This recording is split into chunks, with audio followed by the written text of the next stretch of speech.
இன்றைய தினம் நாங்கள் 89வது அத்தியாயம் சூரத்துல் ஃபஜ்ர் 30 வசனங்களை கொண்ட சூறாவை நாங்கள் பார்க்கிறோம்.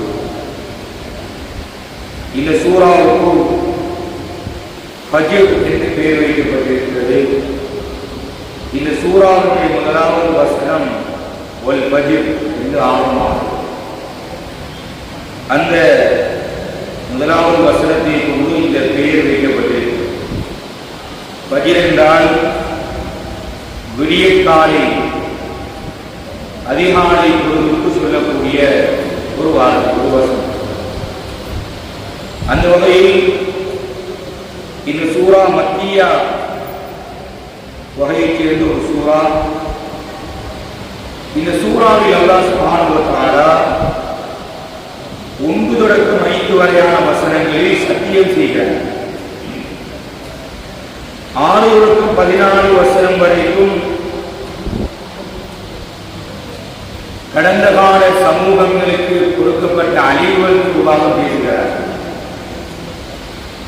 15 தொடக்கம் 20 வரைக்கும் மனிதனின் தவறான எண்ணங்கள் தொடர்பாக அல்லாஹ் பேசுகிறார். 21 தொடக்கம் 26 கியாமத் நாளினுடைய காட்சிகள் தொடர்பாக அல்லாஹ் சொல்கிறார். 27 தொடக்கம் 30வது வசனம் நல்ல உயிர்கள், நல்ல ஆன்மாக்களுடைய முடிவை பற்றி சொல்கிறார். இப்படி 5 பிரதானமான அம்சங்களை கொண்ட ஒரு சூறாதான் இந்த சூரத்துல் ஃபஜ்ர் என்று சொல்லக்கூடிய சூறா. முதலாவது வசனம் வல் ஃபஜ்ர். நாங்கள் ஏற்கனவே பார்த்தோம், வாவை கொண்டு ஒரு சூறா ஆரம்பமாகும் போது அதை சத்தியத்தை குறிக்கும். வல் ஃபஜ்ர் விடியற்காலை மீது சத்தியமாக அல்லாஹ் சுப்ஹானஹு வ தஆலா குர்ஆனில் சத்தியம் செய்யக்கூடிய ஒவ்வொன்றும் மிக பெருமதியான, மிக அதிமுக்கியத்துவமிக்க விடயங்களில் தான் அல்லாஹ் சத்தியம் செய்வார். எனவே அதிகாலை பொழுது என்பது அல்லாஹ் இந்த உலகத்திற்கு கொடுக்கின்ற மிகப்பெரிய ஒரு அற்புரை. இருளிலே இருந்த இந்த உலகத்தை புது பொலிவுடன் அந்த காலையை அல்லாஹ் உதயமாக்குகிறார், அல்லாஹ் வழங்குகிறார். எனவே இந்த விடிய காலை மீது சத்தியமாக வலையாளி நாஷிர் 10 இரவுகள் மீது சத்தியமாக அல்லாஹ் சுப்ஹானஹு வ தஆலா இந்த வசனத்திலே 10 இரவுகளை பற்றி பேசுகிறார். இந்த 10 இரவுகள் எது என்பதிலே உலமாக்களுக்கு மத்தியில் பல்வேறுபட்ட கருத்துக்களை சொல்கிறார்கள். முதலாவது கருத்து, துல்ஹிஜ்ஜாவினுடைய முதல் 10 தினங்கள், அதுதான் அல்லாஹ் சத்தியம் செய்யக்கூடிய அந்த இரவு. இரண்டாவது கருத்து, அதாவது முஹர்ரம் மாதத்தினுடைய 10 இரவுகள். முதலாவது முஹர்ரம் மாதத்தினுடைய ஆஷூரா, தாசுவா என்று சொல்லக்கூடிய இரவுகளை கொண்டு அந்த 10 இரவுகள்.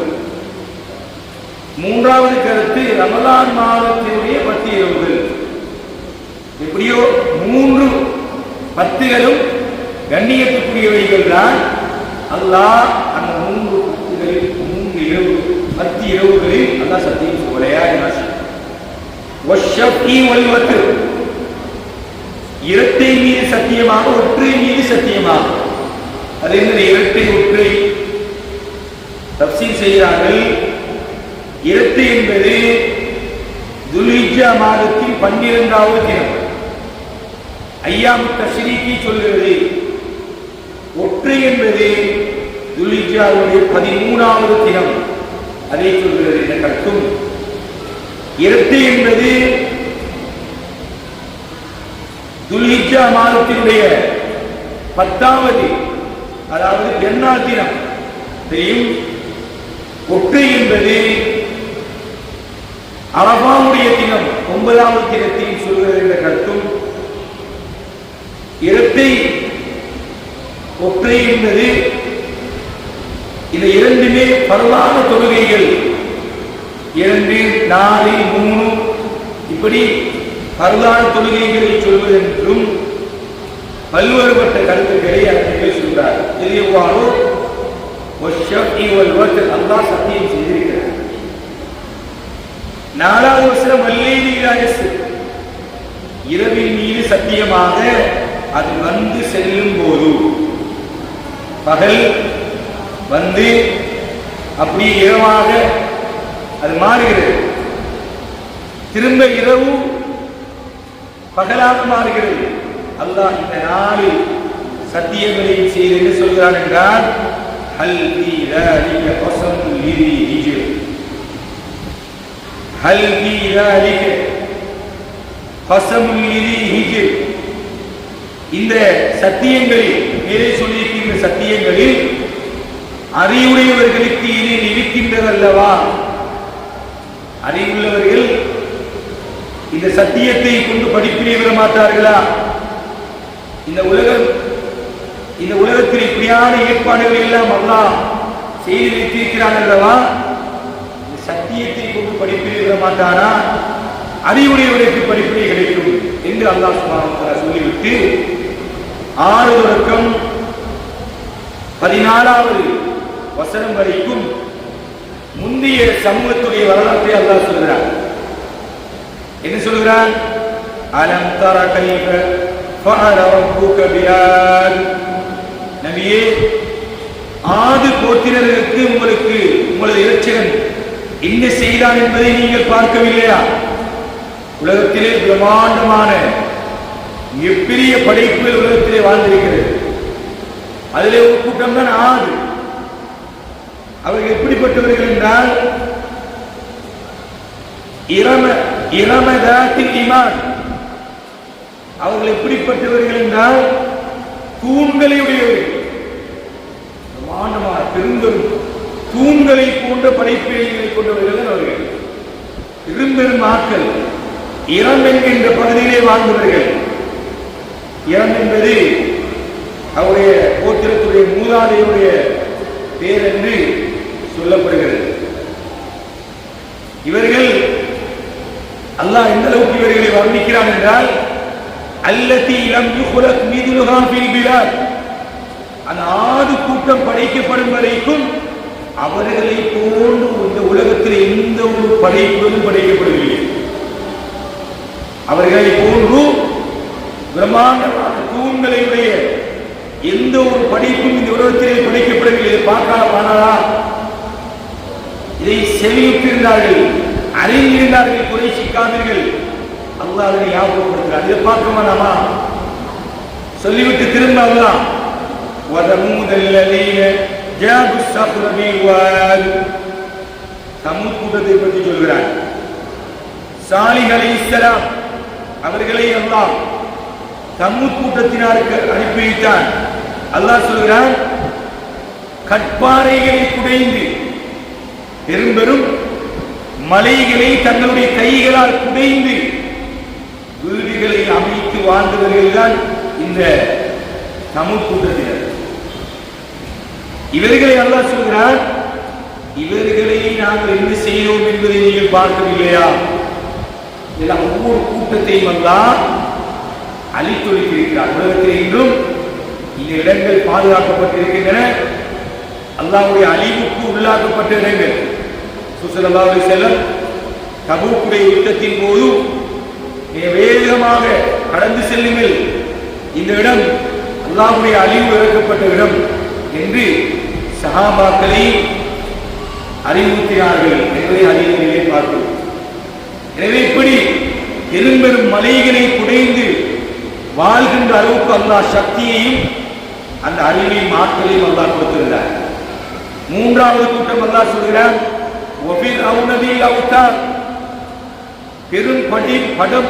பெரும் பட்டாளங்களுக்கு சொந்தக்காரரான அந்த ஃபிரௌனுக்கு என்ன நடந்தது என்பதை நீங்கள் பார்க்க வேண்டாமா? 3 பெரும் படைப்புகளை அல்லாஹ் சொல்கிறார். அவர்கள் உலகத்தில் எப்படி வாழ்ந்தார்கள் தெரியுமா?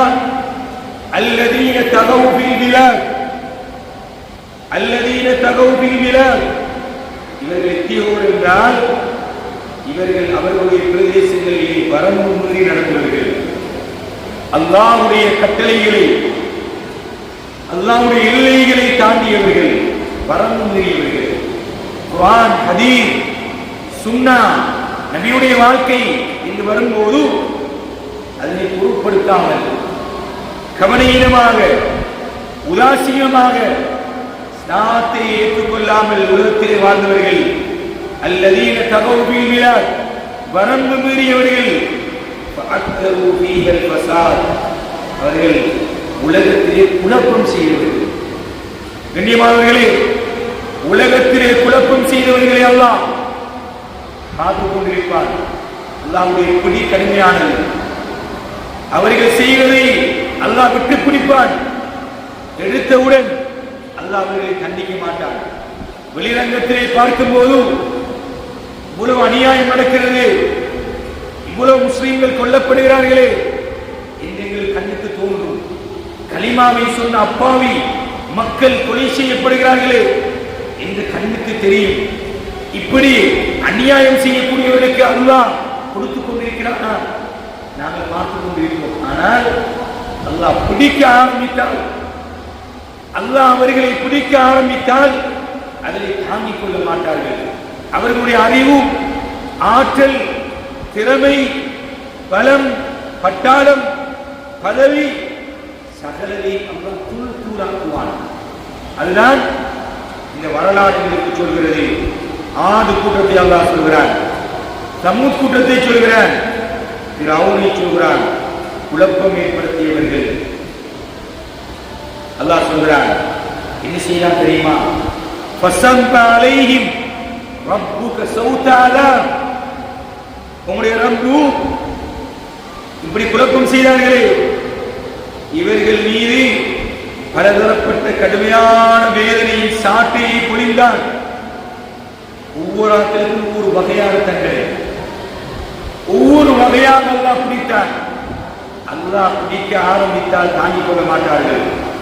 இன்ன ரப்பக லபில் மிர்சாத், அல்லாஹ் சொல்லிவிட்டு என்ன சொல்கிறான்? மனிதா, உன்னை அல்லாஹ் கண்காணித்துக் கொண்டிருக்கிறார், பார்த்துக் கொண்டிருக்கிறார்.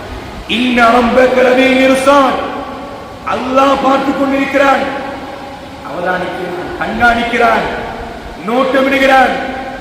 யாருக்கும் தெரியாமல் இருளிலே இருந்தாலும், புகையிலே இருந்தாலும், கடலுக்கு அடியில் இருந்தாலும் அல்லாஹ் பார்த்துக் கொண்டிருக்கிறான்.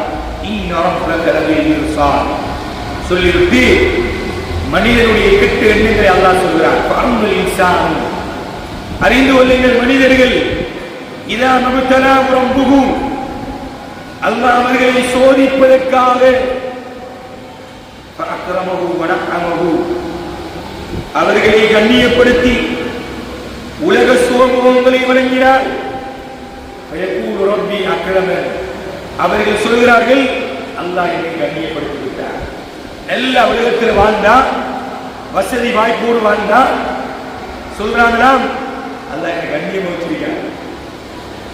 வஅம்மா இதா மப்தலாஹு, அல்லாஹ் சோதித்தால், ஃபகதர அலைஹி ரிஸ்கஹு, அவர்களுடைய வாழ்வாதாரத்தை மட்டுப்படுத்தி நெருக்கடியாக்கி அவர்களை சோதித்தால் அந்த மனிதன் சொல்றானாம், அல்லாஹ் என்னை இழிவுபடுத்தி விட்டார். நீமானவர்களே, அல்லாஹ் என்ன சொல்றார் தெரியுமா? மனிதா, உனக்கு பொருளாதாரத்தை தருவதும் சோதனைதான்.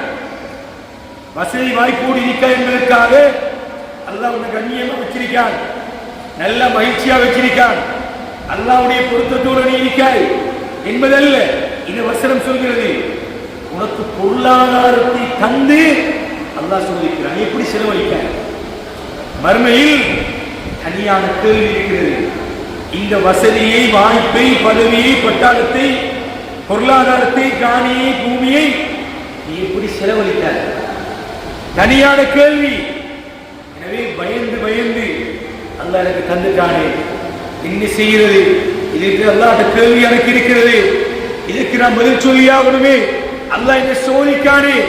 பொருளாதாரத்தை தருவதும் அல்லாஹ்வுடைய சோதனை என்று சொல்கிறது. وأما إذا ما ابتلاه ربه فأكرمه ونعمه அல்லாஹ் சொல்றார்.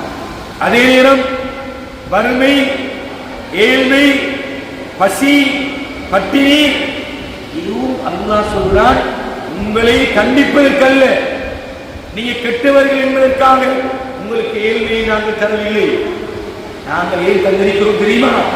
உங்களை சோதிப்பதற்காக. நீ பொறுமையோடு இருக்கிறீர்களா? அல்லாஹ்விடம் கையேந்திருக்கிறீர்களா? பொறுமையோடு கனாத் என்கின்ற போதும் என்ற தரத்தை நீங்கள் அடைந்து கொள்கிறீர்களா? அல்லாஹ் சோதிக்கிறார். திரும்ப அல்லாஹ் கெட்டவர்களுடைய குணத்தை சொல்கிறார். கல்லா பல் லா துக்ரிமூனல் யதீம். இப்படியானவர்கள் இருக்கிறார்கள்.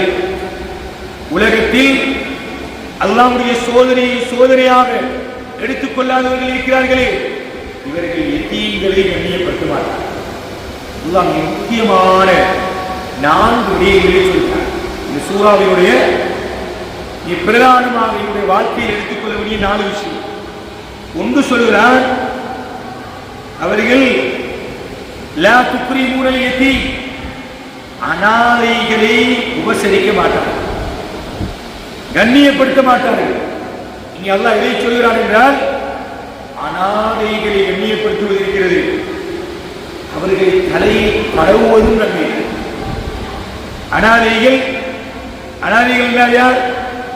பருவ வயதை அடையாத நிலையில் தந்தையை இழந்தவர்கள் அல்லது தந்தையையும் தாயையும் இழந்தவர்கள், இதான் அனாதை. இவர்கள் ஸல்லல்லாஹு அலைஹி வஸல்லம் சொன்னார்கள், அனாதையை பராமரிப்பது மறுமையிலே சுவர்க்கத்திலே இன்னொரு இப்படி இருப்பார்கள் என்று தன்னுடைய ஆட்காட்டு விரலையும் நடுவிரலையும் நீக்கிற ஸல்லல்லாஹு அலைஹி வஸல்லம் அனாதைகள். அதைத்தான் அல்லாஹ் என்று சொல்கிறார். அப்படியான கெட்டவர்கள் யதீம்களை பராமரிக்க கண்ணியப்படுத்த மாட்டார். வலா தஆலூன அலா தஆமில் மிஸ்கீன். இரண்டாவது சொல்கிறார், மிஸ்கீன்களை ஏழைகளுக்கு உணவளிப்பதற்கு மற்றவரை தூண்ட மாட்டார்கள். உணவளிக்க மாட்டார்கள் என்று அல்லாஹ் சொல்லவில்லை, உணவளிக்க தூண்ட மாட்டார்கள். நாங்க இன்னொரு ஆள் பிரச்சனையை இன்னொரு ஆள்கிட்ட போய் சொல்றது, அவர் கஷ்டத்தில் இருக்கிறார், ஏதாவது செய்யணும், இதை அல்லாஹ் ஒரு இபாதத்தாக சொல்கிறார், ஒரு வணக்கமாக சொல்கிறார். மிஸ்கீன்களுக்கு ஏழைகளுக்கு உணவளிப்பதற்கு தூண்டுவது மிகப்பெரிய ஒரு இபாதத்தாக அல்லாஹ் அல்லாஹ் சொல்கிறார். அடுத்தவர்களுடைய அனந்தர சொத்தை அவாரித்து அனுபவித்து வருகிறீர்கள். கெட்டவர்களுக்கு அல்லாஹ் சொல்கிறார், அனந்தர சொத்தை பற்றி நீ பேசுகிறார். என் வாழ்க்கையில் இல்லாத ஒரு பகுதி அது. ஒருவர் மரணித்து விட்டால், அது ஆணாக இருந்தாலும் பெண்ணாக இருந்தாலும், மரணித்து விட்டால் மரணித்த உடனேயே அவர்களுக்கு சொந்தமான சகலதும் அனந்தர சொத்தாக மாறிவிடுகிறது. இதனை ஒருவர் அபகரித்துக் கொண்டு போவது மிகப்பெரிய அமாண்டமான மிகப்பெரிய குற்றமாக இஸ்லாமிய அடையாளப்பட்டது. சிலர்கள் தம்பிமார் எல்லாம் சின்ன பிள்ளைகள், நானா முழுவதும் நான் தான் வாப்பாட வியாபாரத்தை பார்த்தவர், வாப்பாட தொழிலை பார்த்திருக்கிறேன், நான் தான் வாப்பாட கடனை எல்லாம் பொறுப்படுத்தியிருக்கிறேன், அதனால் எனக்குத்தான் முழுவதும் சொந்தம். அப்படியே வாப்பாவுடைய சொத்து அப்படியே அபகரித்துக் கொண்டு போகிறார்கள். சமூகத்தில் நிறைய இப்படியான புதுமைகள் நடைபெறுகிறது. மூத்தவர்கள் வளர்ந்தவர்கள் அப்படி எடுத்து விடுகிறார்கள். கண்ணியமானவர்களே, மிகச்சரியாக அல்லாஹ்வினால் நிர்ணயிக்கப்பட்ட ஒரு பங்கு இது. இந்த அனந்தர சொத்து, அனந்தர சொத்து அல்லாஹ்வினால் நிர்ணயிக்கப்பட்ட பங்கு. அதைத்தான் அல்லாஹ் சொல்கிறான், மறுமையிலே போய் நிற்போம், மறுமையிலே போய் நிற்போம். இவர்கள் அனந்தர சொத்தை சம்பாதித்துக் கொள்கிறார். நாலாவது அல்லாஹ் சொல்கிறார், பொதுவாக சொல்கிறார், வதுஹிப்பூனல் மால ஹுப்பன் ஜம்மா. இவர்கள் யார் தெரியுமா? இவர்கள் உலகத்தை, செல்வத்தை அளவு கடந்து நேசிப்பார்கள். வசதி, வியாபாரம், பொருள், காசு என்றால் அதுக்கு பிறகு ஒன்றுக்கு முக்கியத்துவம் கொடுக்க மாட்டார். தொழுகையா, அது காசுக்கு பிறகுதான். நோன்பா, அது காசுக்கு பிறகுதான். கண்ணியமானவர்களே, அல்லாஹ் சொல்கிறான், வதுஹிப்பூனல் மால, பொருளாதாரத்தை, செல்வத்தை திரட்ட வேண்டும், உழைக்க வேண்டும், சம்பாதிக்க வேண்டும், வியாபாரம் செய்ய வேண்டும், கொடுக்கல் வாங்கல் செய்ய வேண்டும், ஹலாலான சம்பாத்தியம் செய்ய வேண்டும். அதை இஸ்லாம் ஊக்குவித்திருக்கிறது. இஸ்லாம் ஊக்குவித்திருக்கிறது. ஆனால் அளவு கடந்த நேசம், உலகத்துடைய மோகம், அல்லாஹ்வுடைய கட்டளைகளை நிராகரிக்கும் அளவுக்கு செல்லும் இருந்தால் அல்லாஹ் சொல்கிறான், இவர்கள் எல்லாம் திட்டவர்கள். 4 விஷயத்தை அல்லாஹ் சொல்றான்.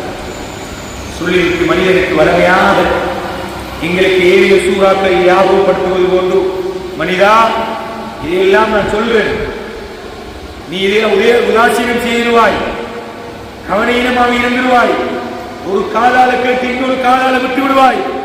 அதற்காக உனக்கு என்ன செய்யணும் தெரியுமா? மறுமை நிகழ்வை ஞாபகப்படுத்துகிறேன். என்ன நடக்கும் தெரியுமா? கல்லா இதா துக்கத்தில் அர்து தக்கன் தக்கா. இந்த பூமி தூள் தூளாக மாறும். இந்த பூமி தூள் தூளாக தகர்க்கப்படும். இந்த பூமியை அல்லாஹ் மனிதன் வாழ்வதற்கு உகந்த அமைப்பில் படைத்திருக்கிறானோ, இந்த பூமியை அல்லாஹ் ஒரு உசுப்புவான். இதா சுல்சிலத்தில் அர்து சில்சாலஹா. அல்லாஹ் சொல்றார், ஒரு ஆட்டுவான், அப்படி இந்த பூமி தூள் தூளாக பறக்கும். மறுமை ஞாபகப்படுத்துகிறார், மனிதா இந்த உலக வாழ்க்கை முடிந்தது பின்னர் மறுமை வாழ்க்கை ஒன்று இருக்கிறது. அதிலே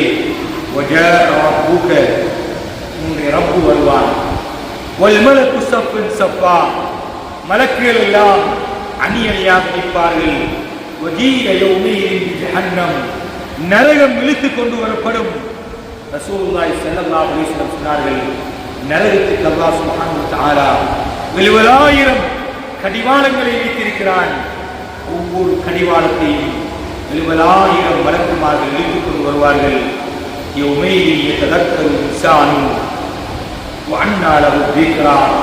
அல்லாஹ் இந்த உலகத்திலேயே சொல்கிறான், மனிதா இந்த நிகழ்வுகளை காணும் போது, மறுமையை நீ அடைகின்ற போது நீ சிந்திப்பாய், யோசிப்பாய். இதுதான் மறுமை. குர்ஆனிலே சொல்லப்பட்ட மறுமை இதுதான். அல்லாஹ் குர்ஆனிலே வாக்குறுதிக்கு அளிக்கப்பட்ட மறுமை இதுதான். இந்த நிகழ்வு நடந்துவிட்டது என்று மனிதன் சிந்திப்பானாம். அல்லாஹ் சொல்கிறார், இப்படி அந்த மறுமையை சிந்தித்து என்ன பிரயோசனம் இருக்கிறது? இந்த மறுமை வாழ்க்கைக்காக நான் எதையாவது செஞ்சிருக்கப்படாதா? நான் ஏதாவது நல்லது செஞ்சிருக்கப்படாதா? ஒரு சுப்ஹானல்லாஹ் கூட செஞ்சிருக்கப்படாதா? ஒரு அல்ஹம்துலில்லாஹ் நான் செஞ்சிருக்கப்படாதா? நான் இந்த ஃபர்லான தொழுகையில் நான் கவனீனமாக இருந்து விட்டேனே, சுன்னத்தானவைகளில் நான் பொறுப்போக்காக இருந்து விட்டேனே, என்னுடைய குடும்ப வாழ்க்கையில் அல்லாஹ்வுக்கு பொருத்தமான முறையில் வாழவில்லையே, என்னுடைய பிழையான தொடர்பாடல்களோடு உலகத்திலே நான் வாழ்ந்திருக்கிறேனே.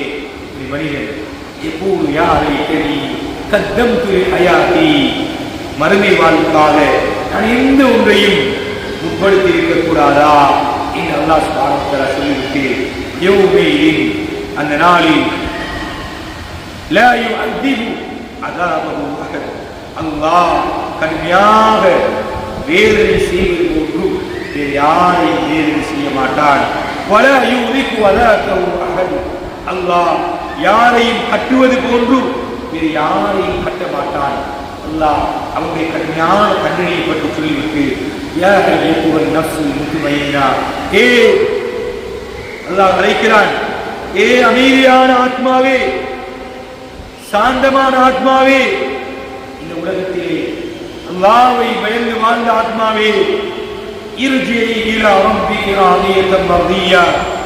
அல்லாஹ் சொல்றார், உன்னுடைய நீ உலகத்திலே செய்த நற்செயலுக்காக கூலிகளை பொருந்திக் கொண்ட நிலையில் உனது இரட்சகரின் பக்கம் அவனும் பொருந்திக் கொள்ளப்பட்ட நிலையில் நீ மீண்டு செல்வாயா? நீயும் அல்லாஹ்வை பொருந்திக் கொண்டு அல்லாஹ் உன்னால் பொருந்திக் கொள்ளப்பட்ட நிலையில் அல்லாஹ் செல்வாயாக.